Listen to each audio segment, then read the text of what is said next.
Bueno, muy bien. Entonces el tema, ahí ven la pantalla, ¿me confirman, por favor? Sí, ingeniero. Muchas gracias. Bueno, el tema,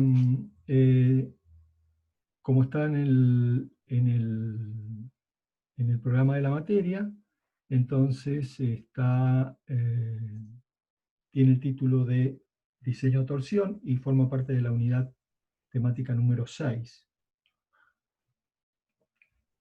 Los contenidos de torsión son los que están allí en el programa, son los que muestra este flyer, así que sobre eso no hay nada, y estos temas son de fácil exposición, así es que lo vamos a agotar en el día de hoy día. Bueno, lo primero que vamos a decir es de que el reglamento, en términos generales, reconoce dos tipos de torsión.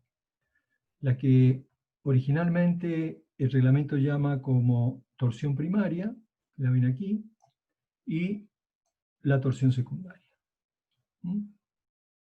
También es bueno decir de que en términos generales, yo diría, dado los últimos proyectos que han existido en el ámbito de la ingeniería y en el ámbito de la arquitectura, la torsión ha empezado a adquirir mayor relevancia en las estructuras de hormigón armado, por lo tanto hoy son tenidas más en cuenta. Históricamente la torsión en elementos de hormigón armado era muy poco considerada y era más un problema de la mecánica, ¿no? De la ingeniería mecánica o de la ingeniería electromecánica. Lo que sí, aquí llamamos torsión primaria y torsión secundaria. Como está explicado en la diapositiva, la torsión primaria es aquella torsión que sí o sí tiene que aparecer para poder garantizar el equilibrio del elemento estructural. En el esquema que está en la parte inferior, ustedes fíjense que si ustedes tienen un voladizo descentrado hacia un lado, si nosotros no colocamos, llamémosle, el momento torsor, no hay posibilidad de restablecer el equilibrio. Es decir, que en el diagrama de cuerpo libre, ¿de acuerdo?, tiene que aparecer el momento torsor. Entonces, la torsión primaria fundamentalmente se refiere a este caso. Cuando en el diagrama de cuerpo libre, necesariamente yo tengo que colocar un momento torsor para garantizar el equilibrio del elemento. La torsión secundaria son en aquellos casos en los cuales, si yo no la considero, por ejemplo en el diagrama de cuerpo libre para restablecer el equilibrio, no afecta, llamémosle, o valga la redundancia, no influye sobre el equilibrio del elemento estructural. Y si bien existe torsión, esa torsión puede considerarse que se redistribuye en los elementos estructurales. A esa es la que le llamamos torsión secundaria. Entonces fíjense aquí en el segundo ejemplo, ¿no? El segundo ejemplo, si bien aparece por el efecto de la flexión, ¿no?, de la viga, acá, si en realidad yo dibujara esto, en el elemento deformado, quizás sería una deformación como la que le estoy indicando aquí en la figura.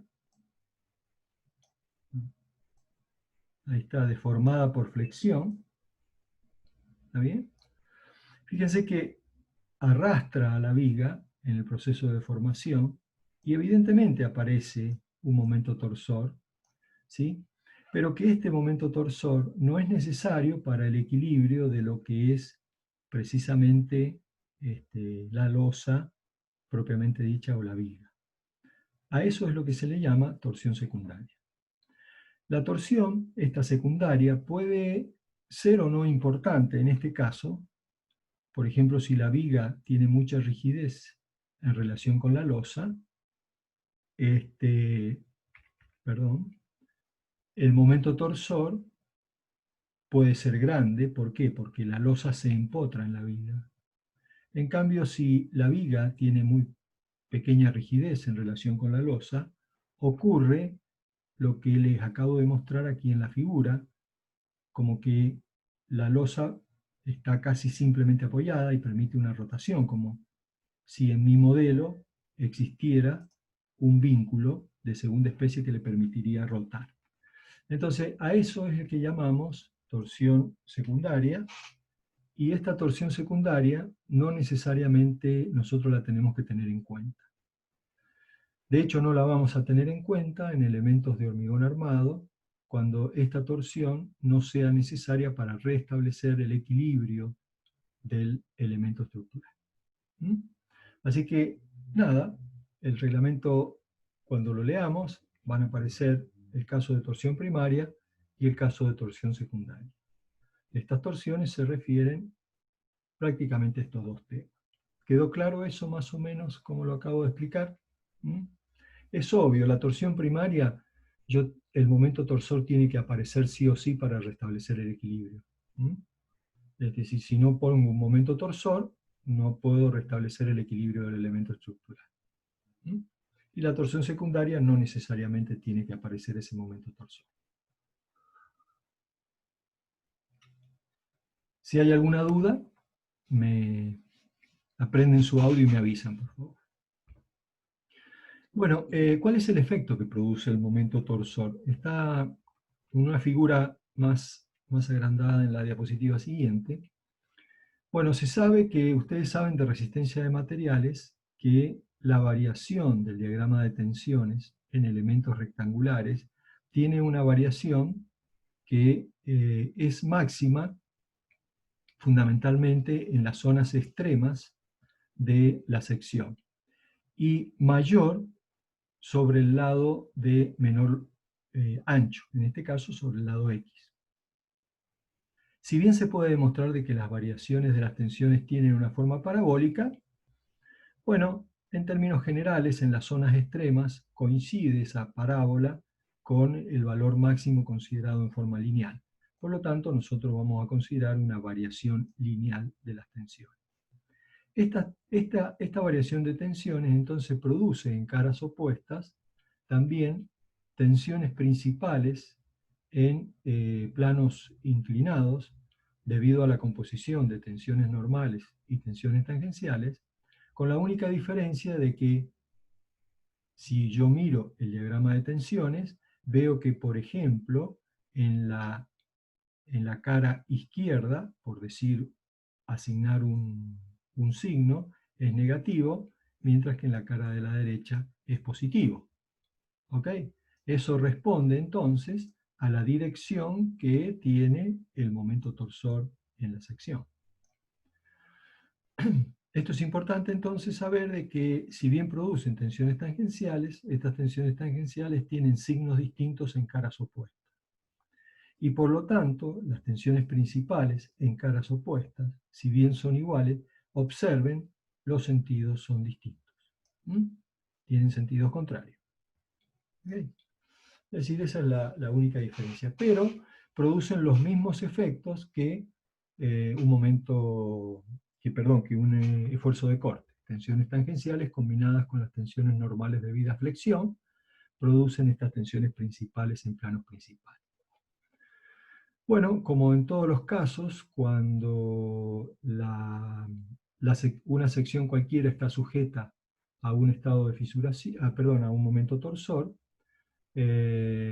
cuando la sección de hormigón se fisura y aparece la primera fisura, a ese momento torsor se le llama entonces momento torsor de fisuración, TCR.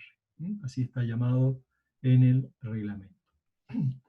Para ver mejor el efecto, podemos analizar una sección tubular hueca, como la que está indicada aquí en la figura, y debido a este momento torsor se produce a lo largo del espesor de pared lo que se llama el flujo de tensiones, debido precisamente a este momento torsor. Entonces, este momento torsor, fíjense, está dado por el siguiente equilibrio. Observen esto porque a veces esto siempre genera un poco de duda. Q es el flujo de tensiones, ¿eh? ¿De acuerdo? Q es el flujo de tensiones. Y es la altura, en este caso de la pared vertical. Entonces fíjense, tengo Q por I sub 0, ¿está bien? Por 2, ¿por qué? Porque son dos paredes, ¿eh? Son dos paredes.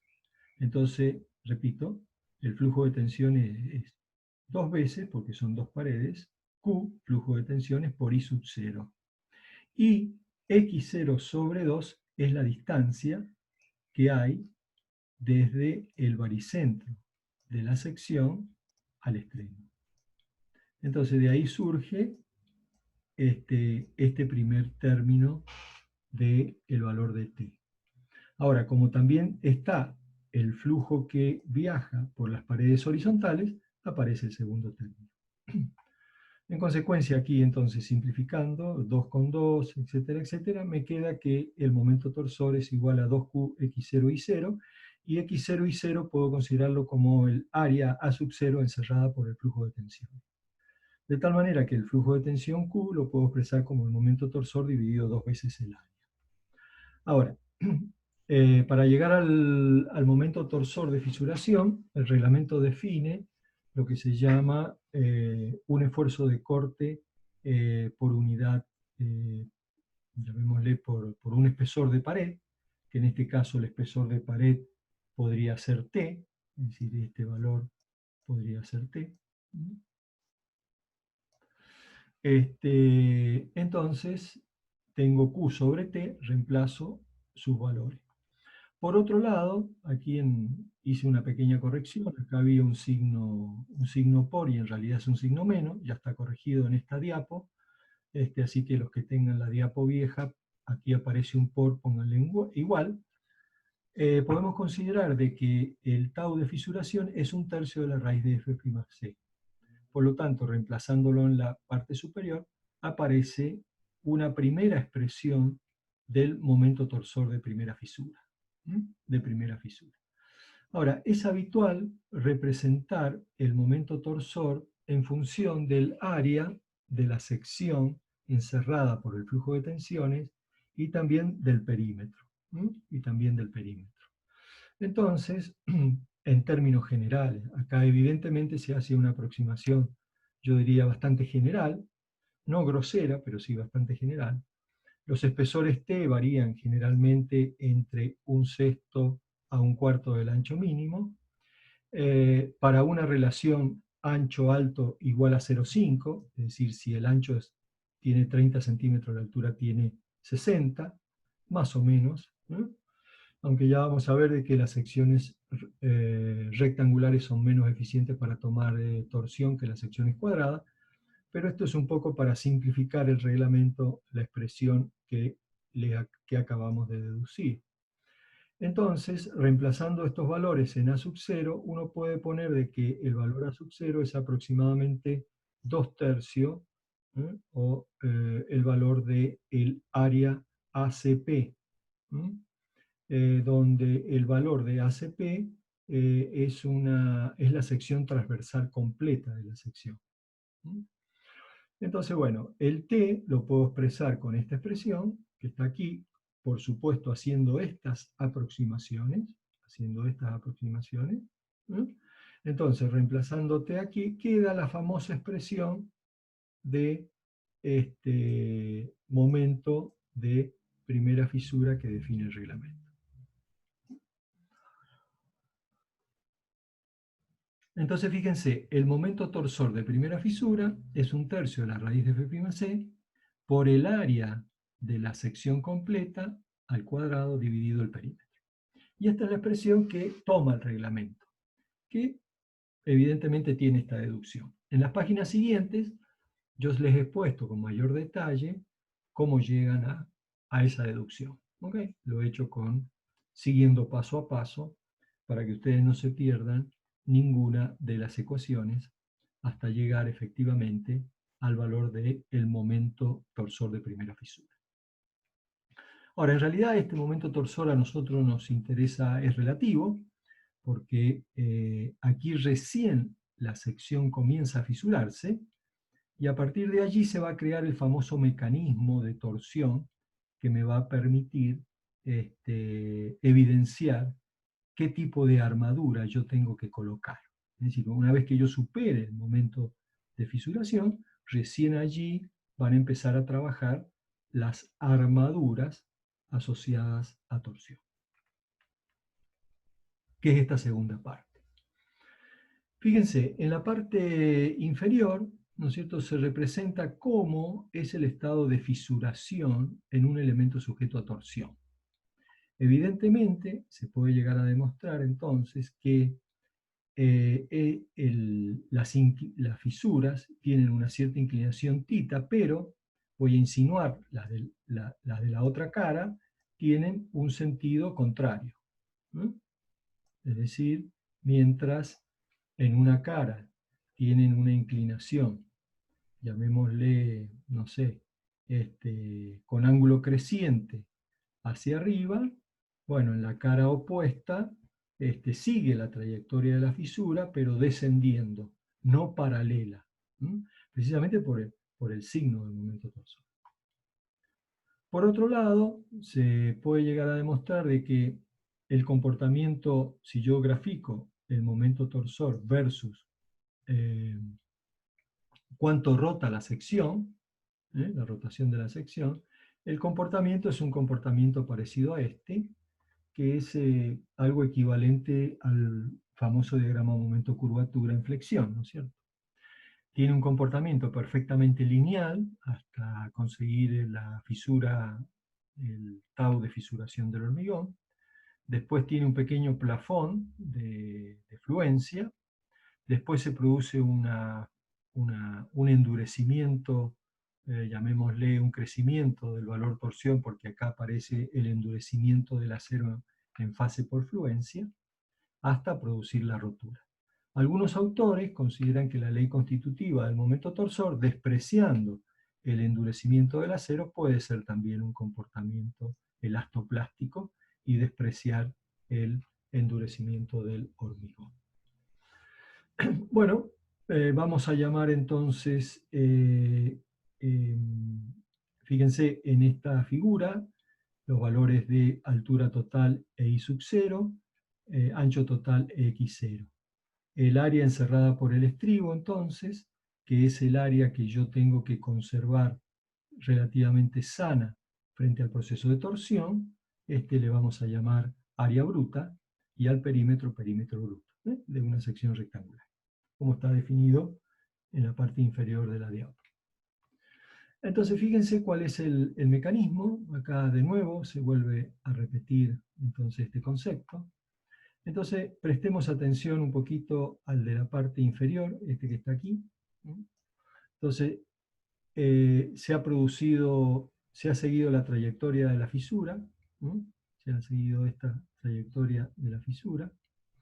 Entonces, en términos generales, para poder, yo diría, tomar con eficiencia el estado de fisuración, lo que nosotros podríamos hacer es colocar armadura, fíjense, en sentido vertical.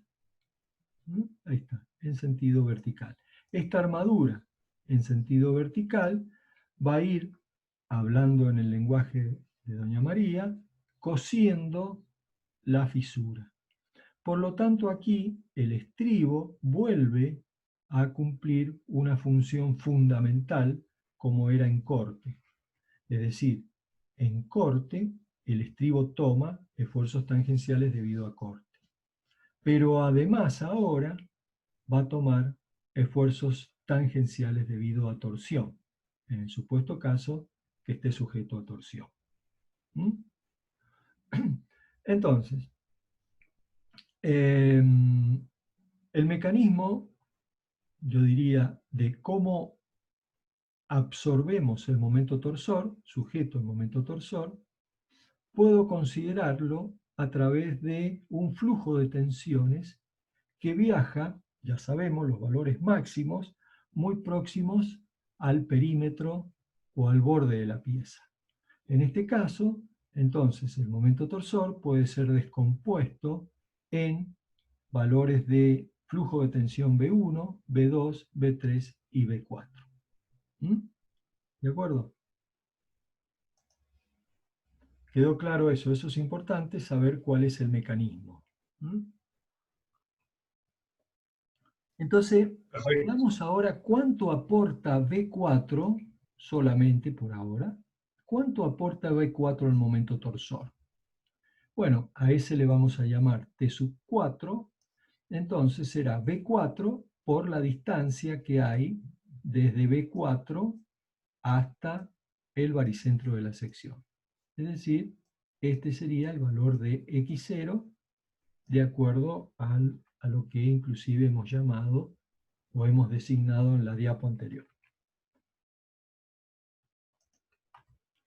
Ahora, ¿cuánto vale B4? B4, si en realidad voy a aquí colocar un estribo para poder tomar el esfuerzo B4, será entonces el área del estribo o el área de la barra multiplicado por la tensión.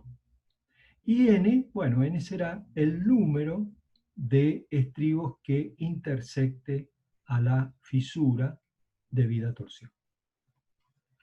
Así que, bueno, de aquí en más es una secuencia. Si yo logro conseguir cuál es el aporte de B4 para tomar este momento torsor, que está acá indicado, después lo puedo generalizar a B1, B2, B3. Entonces,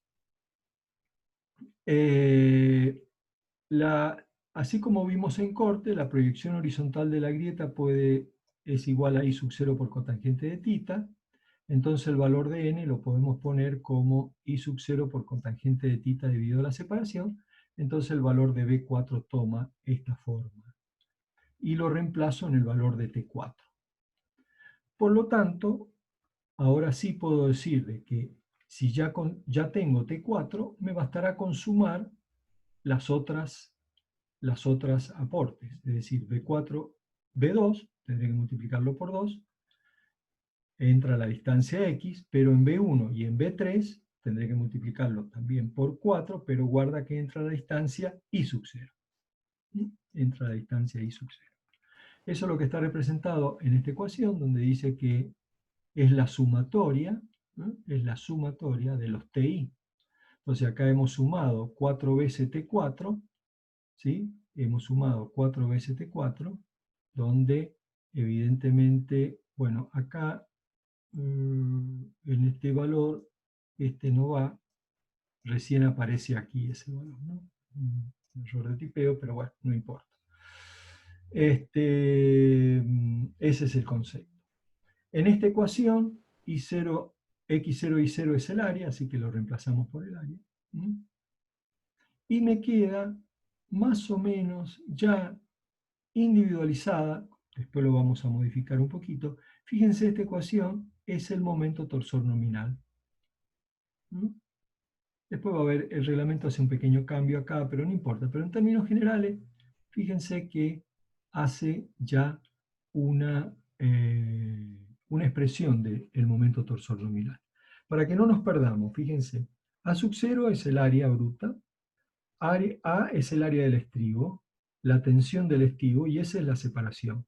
Y θ, bueno, θ, como siempre, es ese ángulo que está ahí, y vamos a considerar, si bien tiene una inclinación variable, lo vamos a considerar 45, ¿dónde está González? Lo vamos a considerar Ingeniero, 45 grados. Sí, ahí admitía González, perdón. Sí, ¿alguna duda? sí, yo le quería hacer una consulta. Sí, Con respecto para el cálculo de la fórmula de B4, el N que tomamos, suponemos, dice el número de estribos que intercepta la figura. la Eso quiere fisura. decir que, la fisura, perdón. Eso quiere decir que cuando calculamos B4, si fuese un estribo simple, sería uno solo.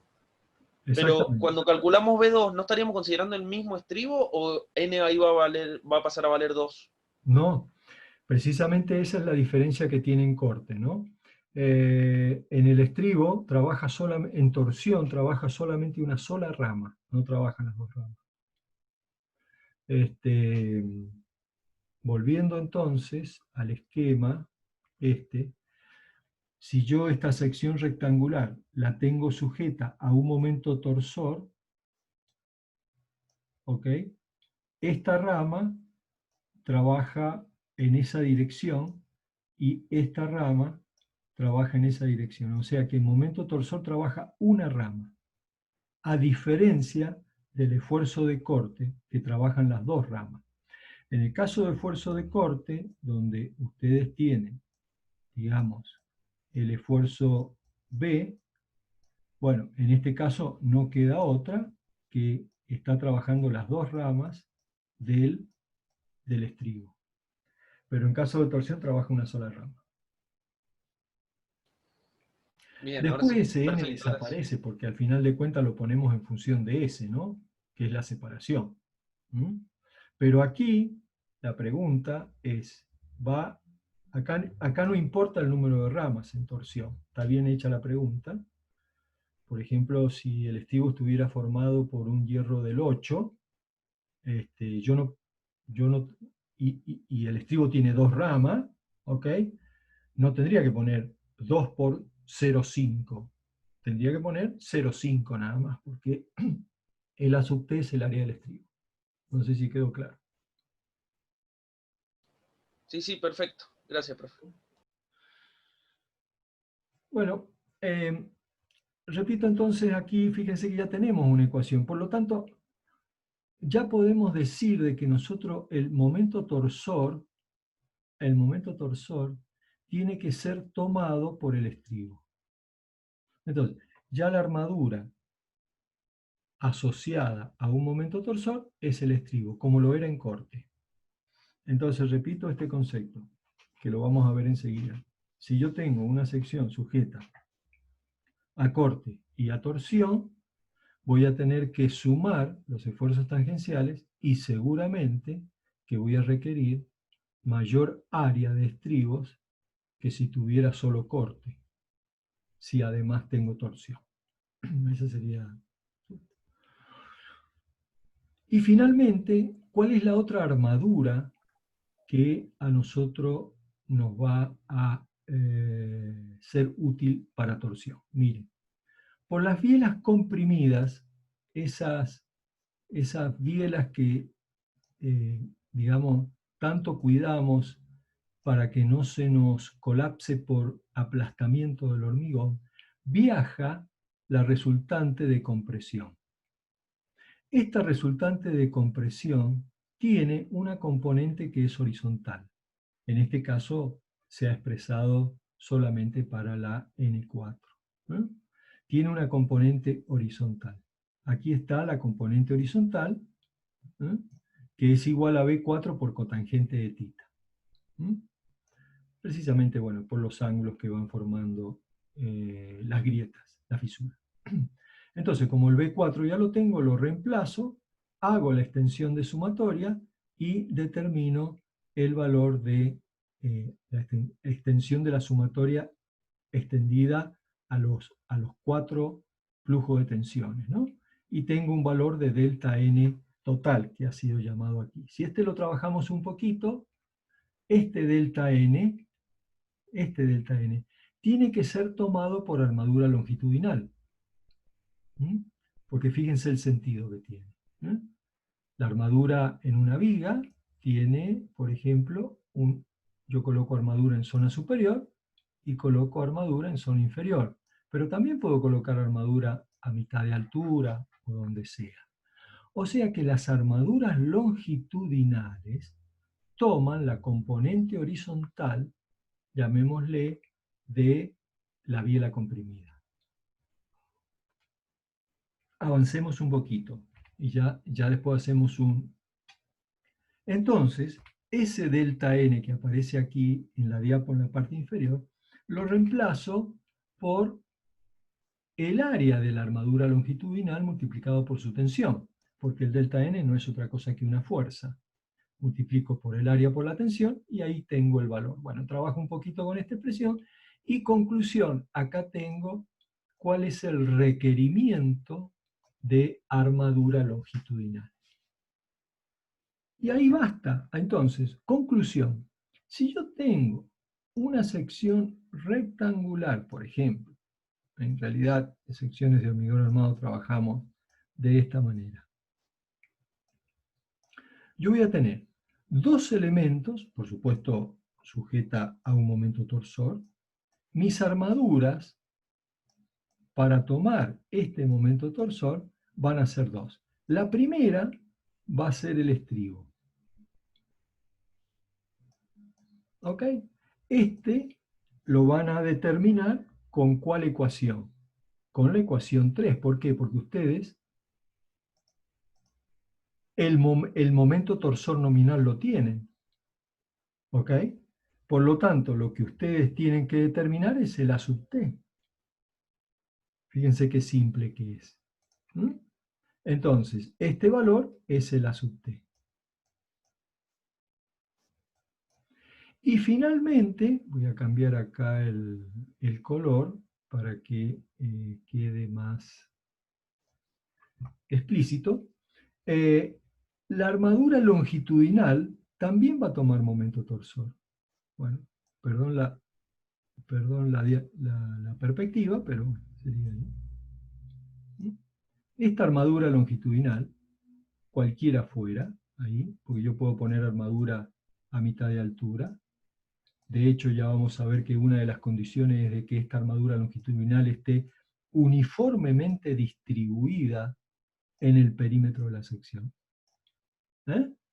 Esta armadura A sub L la van a determinar con esta ecuación que está aquí. Y fíjense que está en función de la armadura, transversal del estribo, en función de las tensiones longitudinales, perdón, la tensión del acero longitudinal y del estribo, que generalmente si usan el ADN 420 para los dos casos esto es 1, y en función del perímetro. Entonces, así como en corte teníamos dos barras o dos tipos de barras que tomaban las tensiones tangenciales debidas a corte, en este caso era, ¿se acuerdan? Estribos y barras dobladas. En el caso de torsión, existen también entonces dos tipos de barras que toman el momento torsor. Una son los estribos y la otra son las barras longitudinales. Ahora, la pregunta del millón es, ¿y yo puedo superponer o puedo utilizar las barras longitudinales que yo calculé en flexión para torsión? ¿Qué les parece? ¿Podría usarlas, sí o no? O sea, si pueden cumplir la doble función. Perdón, ¿cómo? Usted pregunta si pueden cumplir la doble función, digamos, esas barras Claro, longitudinales. exactamente. ¿Qué les Yo parece? creo que sí. ¿Podrán cumplir la doble función? Yo creo que aportan. Para mí Sí. sí. ¿Ah? Yo creo que sí, Pero habría que sumar el efecto. yo creo que sí, pero hay que cambiar la manera de distribuirlas, por lo que usted dibujó. Está bien. Bueno, en principio, si el momento torsor máximo coincide con el momento flector máximo, no podría pensar de que cumple la doble función. ¿No? Porque la armadura por flexión tomará tensiones normales debidas a flexión, tensiones de tracción. Y el momento torsor tiene otra función. Ahora, podría sí utilizar las armaduras de flexión para torsión en los casos en que no coincida el momento torsor con el momento flector. Por ejemplo, imaginemos una viga, voy a hacer una viga simplemente apoyada, donde el momento flector es este. Bueno, sabemos ahora por corte de que en realidad aquí hay una pequeña tracción, pero estoy hablando en términos de diagrama de momento. Ahora, si el momento torsor, bueno, generalmente el momento torsor tiene una variación que es parecida a la del corte, pero llamémosle, digamos, para torsionar la sección, ¿no? En un lado será positivo, en el otro será negativo. Bueno, fíjense que en este caso, parte de la armadura de flexión que ustedes calcularon aquí a mitad de la luz, la van a prolongar hasta el apoyo, por una cuestión de armado, por una cuestión de comodidad. Bueno, esa armadura de flexión que ustedes no ocupan en el apoyo, la podrían ocupar para tomar el momento torsor máximo. ¿Cuánto deberían dejar acá? Y solamente la mínima necesaria que me daba por efecto de corte, porque acá tengo una pequeña tracción asociado a la fisura inclinada de corte. Pero el resto lo puedo ocupar. Ahora, si por X motivo, ahora digo, la torsión coincide con el momento flector máximo, no podría pensar de que la armadura de flexión me va a tomar además esfuerzos de torsión. ¿Quedó claro el concepto? Pueden hacerlo en algunos casos no. Ya veremos, ya verán ustedes cómo en la práctica, que lo van a hacer mañana, cómo calculamos la variación de los momentos torsores. Pero a mí lo que me interesa es esto, o sea, ya está dicho, lo demás es todo reglamentario. Listo. Ustedes tienen dos ecuaciones, que es esta que está aquí, AL, y la ecuación de TN, y con esas dos pueden determinar básicamente, digamos, las tensiones asociadas, las armaduras asociadas a torsión. Lo demás es todo aspecto reglamentario. En las hojas siguientes les he puesto la deducción de las ecuaciones para que ustedes la puedan seguir paso a paso y que no se pierdan en el proceso de pasado de ecuaciones, etc. Acá hace un pequeño comentario que es un tema más reglamentario. ¿Qué es lo que hace el reglamento? No quiero blanco, quería...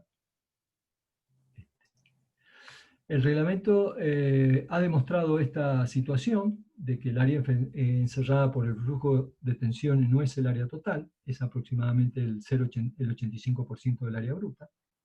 Por lo tanto, desde ese punto de vista se toma A sub 0 como 0,85.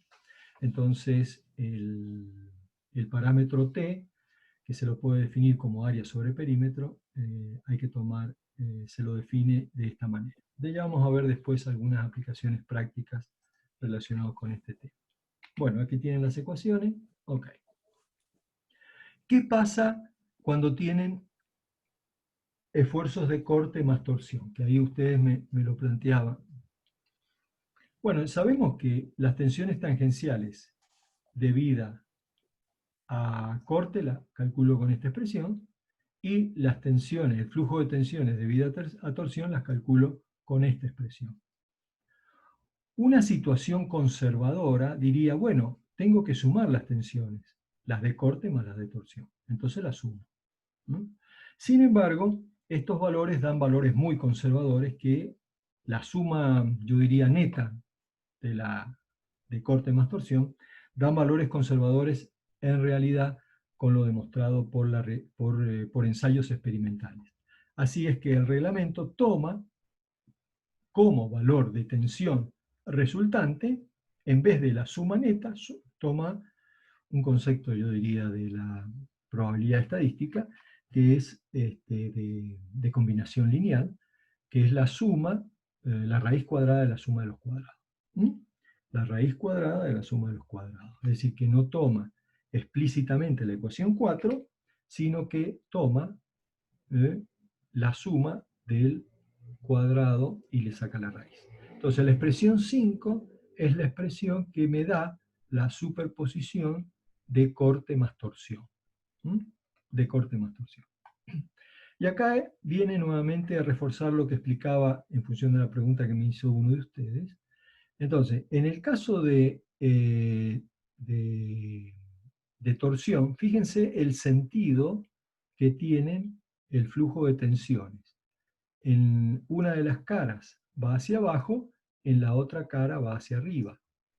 En el caso, en corte, los sentidos del flujo de tensión van en la misma dirección.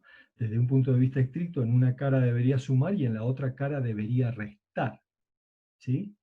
Desde el punto de vista estricto. Sin embargo, el reglamento dice, no vamos a hacer eso, vamos a ser conservadores y en todos los casos vamos a sumar. ¿Por qué hace eso el reglamento? Bueno, el reglamento hace eso porque uno no puede garantizar de que el momento torsor en algún momento cambie de sentido. ¿Ok? Por ejemplo, les dibujo acá arriba.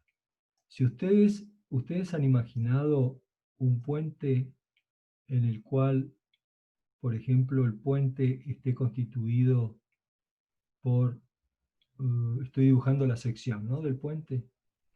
Acá tengo los guardarray y toda la cuestión. Bueno, cuando respecto al eje del puente, cuando el auto circula o el camión circula por esta trocha, el momento torsor, ¿no es cierto?, tiene esta dirección. Pero, bueno, puede darse el caso que no esté circulando por esta trocha, pero que esté circulando por esta trocha. Entonces el momento torsor tiene una dirección contraria. Entonces, evidentemente, yo a veces hay ciertos problemas de la ingeniería que no puedo garantizar de que el momento torsor cambie de sentido. Mantenga el sentido, perdón dicho, mantenga el sentido. Entonces, ante esa duda, o ante esa situación que puede ser peligrosa, el reglamento dice que en todos los casos hay que sumar las tensiones tangenciales de vida corte más las tensiones tangenciales de vida torsión. ¿Quedó claro eso? Sí, pero Muy bien. Los estribos por corte lo van a determinar de la misma manera que ustedes lo hicieron en corte. Y los estribos por torsión lo van a determinar, ya vamos a ver, ¿no?, con esta ecuación que está acá, donde vamos a sacar el valor de A sub t, conocido que el momento torsor nominal, que es dato del problema.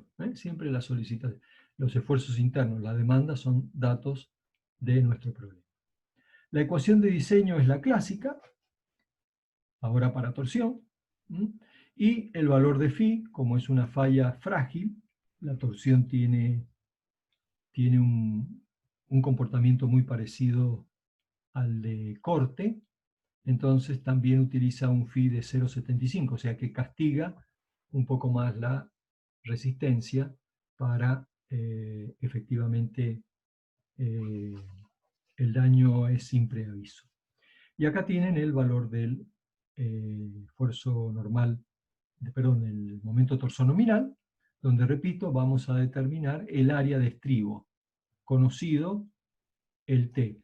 Por supuesto que conozco la sección, el área la conozco, conozco la tensión del acero que voy a utilizar, fijo una separación y esto es con un tita de 45 grados. Bueno, ahí tienen cómo se llega a esta ecuación. A esta ecuación que está acá, el reglamento, ahí les he puesto para que ustedes paso por paso puedan seguir cada paso para poder determinar las ecuaciones. Entonces es muy simple el tema.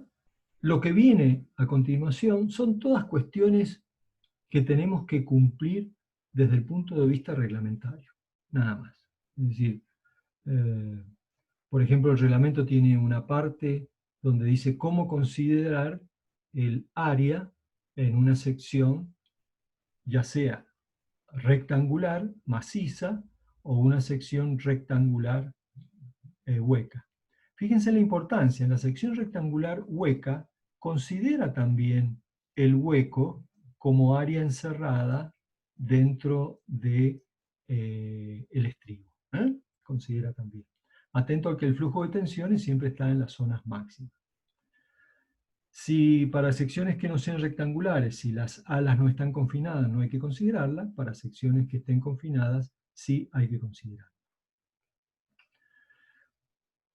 Si la torsión nuestra es mayor a la mínima, tengo que hacer un diseño a torsión. Si la torsión nuestra es menor a la mínima, no tengo que hacer un diseño a torsión. ¿Cuál es el momento torsor mínimo que fija el reglamento? Bueno, aproximadamente un valor muy pequeñito, que es el 25% del momento torsor de fisuración, ¿eh? Y está dado por esta expresión. Es decir, que si el momento torsor nuestro es menor que este valor, no necesito colocar armadura por torsión, ni estribos ni barras longitudinales. Si el momento torsor es mayor a este valor, bueno, tendré que hacer el diseño de torsión en un todo de acuerdo con lo que fija el reglamento y con lo que hemos visto utilizando las ecuaciones que hemos visto. Entonces acá también el reglamento le habla de la torsión primaria y de la torsión secundaria, ya lo hemos definido. Si ustedes van y leen el reglamento, les va a indicar estas mismas definiciones. En la torsión secundaria dice que si existe torsión secundaria y ustedes quieren hacer el diseño a torsión, pueden reducirse a estos valores, para elementos pretensados y no pretensados, pero generalmente la torsión secundaria nosotros la despreciamos. Bueno, después van a ver en las aplicaciones prácticas, por ejemplo, para controlar fundamentalmente los anchos de fisura y para que podamos proteger la biela comprimida, los valores de las tensiones máximas no deben superar este valor. Es decir, que la suma de la tensión debida a corte más torsión no deben superar los valores que da el reglamento. Si lo supera, no nos queda mucha alternativa. O bien cambiamos el tipo de hormigón, o bien cambiamos fundamentalmente las características geométricas de la pieza. ¿De acuerdo? Las características geométricas de la pieza. ¿Puedo cambiar las características del hormigón? Sí, claro, si no me da, puedo pasar de un H20 a un H30, pero si eso no es efectivo, fíjense que lo más efectivo es cambiar directamente las dimensiones. Bueno, ahí esto son todos aspectos reglamentarios, están todas en el reglamento. No quiero, desde ese punto de vista, después leer o recitar el reglamento aquí en una clase, ¿no? Pero en definitiva ustedes, estas tres ecuaciones son las que van a necesitar para torsión y son las que tienen que tener a mano. Esta primera les va a permitir determinar a ustedes el área de armadura transversal, ¿no? Conocido el corte nominal, perdón, el torsor nominal. Esta segunda ecuación les va... no está acá la otra ecuación. Bueno, acá está despejado el asunto. Y acá fíjense, acá pueden determinar el área de estribos asociado a torsión, donde en el caso de corte sí va multiplicada por 2, pero en el caso de torsión no. Si acá el estribo por corte tuviera 3 ramas, pónganle 3 ramas, si tuviera 4 ramas, le ponen 4 ramas. Pero acá fíjense que directamente no va el número de ramas. Directamente una sola rama del estribo toma el flujo de tensión. Nos dan también separaciones máximas de estribo, nos dan área, el reglamento eso lo fija, nos dan área mínima de estribos y nos dan área mínima de armadura longitudinal.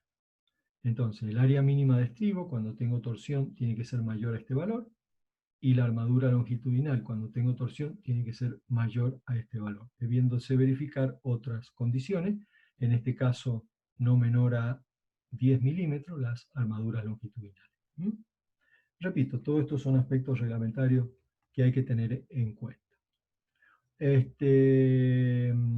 Y si ustedes tienen el momento torsor en una sección localizada, por ejemplo, hay un ejemplo que al final de esto está en la guía, pero por ejemplo tienen un aparejo donde ustedes tienen una carga aplicada aquí. Bueno, la torsión está justamente aplicada en esta sección. Entonces la sección que ustedes coloquen de armadura para tomar este momento torsor tiene que prolongarse más allá de donde está actuando el momento torsor en estos valores de distancia. Y el punto en el cual después yo ya no requiero más armadura de torsión es siempre controlando de que el momento torsor sea menor al valor también indicado por esta expresión, que corresponde, repito, al 25% del momento torsor de primera fisura. Bueno,